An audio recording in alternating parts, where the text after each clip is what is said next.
Once again, it's on. Hey, it's Lorenzo Thomas of the Sports Brothers, and it's now time to talk some Miami Dolphins football. And you know, I'm excited about talking about the Dolphins. Okay, well, today, the 6-3 Miami Dolphins travel to the Mile High City to take on the 3-6 Denver Broncos. Now, the story is Tua Tagovailoa. That's right. The rookie quarterback, has won 3 of his first starts as a starter, including last week, 29-21 over the San Diego Chargers and his fellow rookie, Justin Herbert. We won't get into that, but I'm glad we got Tua. Anyway, looking at that game, the Dolphins are off to their best start in 19 years, right?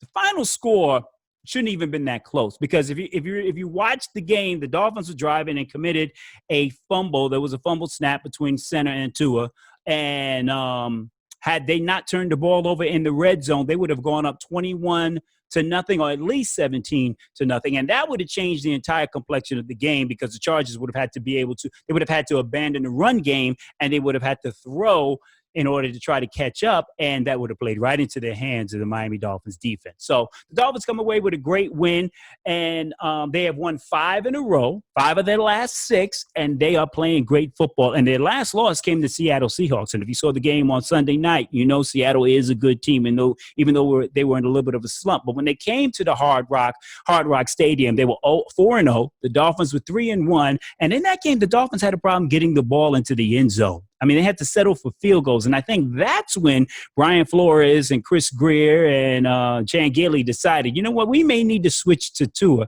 because Fitzpatrick threw a couple of interceptions in that game, if I'm correct, but there was a challenge trying to get the ball into the end zone. So the organization has made good decisions. And this team is a reflection of the coach and the entire coaching staff. So you might as well say this right now.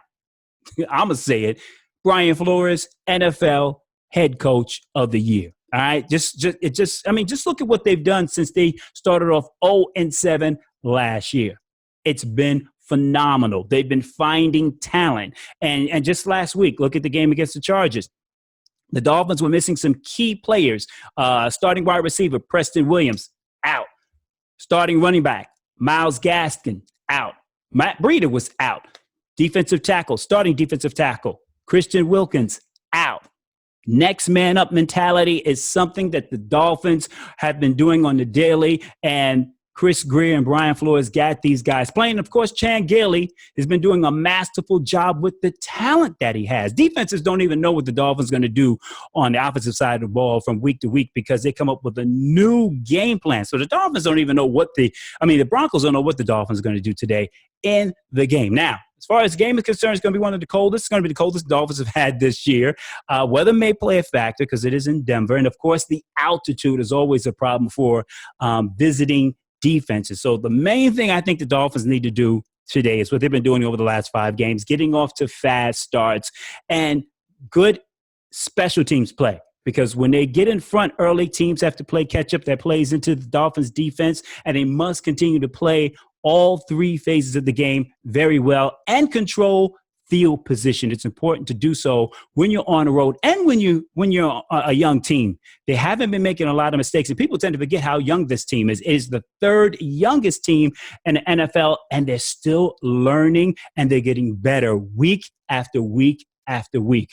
And going forward, you've looked at the schedule, they can win some games. So it comes down to excellent coaching and preparation. Now, what worries me about this team, most of all, is that the Dolphins, you look at the teams on the schedule, the Dolphins haven't been good on run defense. They haven't been very good at all. Balaj last week, our cast off, not even in game shape, nearly ran for 70 yards. He had 5 receptions for 34 yards, and defending the running back out of the backfield has been somewhat of a problem for this defense. So it concerns me going forward. Now, one of the keys to the game today will be basically which team controls the line of scrimmage. All right. Now, Miami enters this game right with the 28th ranked rushing offense, but the Denver's rushing defense ranks 23rd. So something has to give there.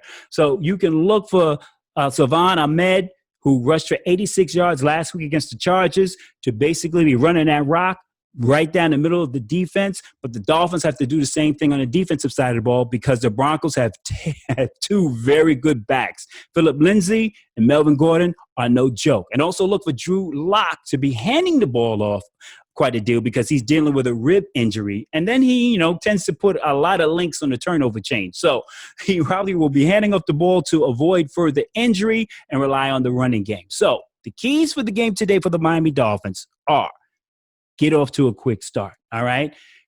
Control the field position with special teams and establish the running game so Tua can, of course, get the ball downfield with play action pass. If they're able to do that, they should leave Denver with a win to move their record to 7-3 and then be in a tie with the Buffalo Bills for first place in the AFC East. And also, I'm kind of expecting to see some more from Malcolm Perry today, all right? For the Sports Brothers, I'm Lorenzo Thomas, and make sure you check us out on 100 Hip Hop and R&B FM.